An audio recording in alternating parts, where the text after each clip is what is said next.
ating ginigisang upo.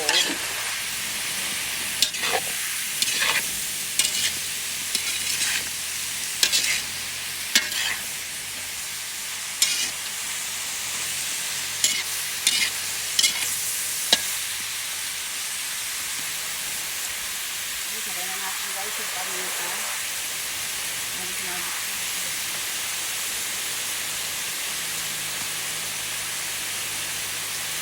Lalagyan na din tayo dyan ng asin guys.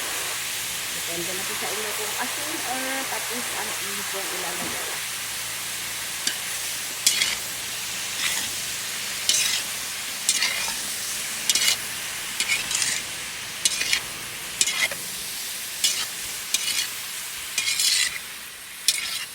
Ayan na guys, lagyan natin siya ng broccoli.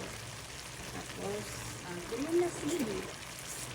Ayan po, sili natin.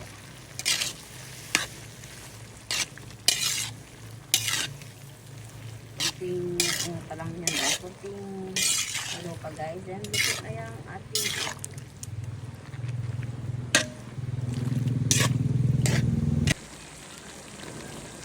ayan guys, ang ating pananghalian, ginisang upo guys na may cauliflower. Ayan.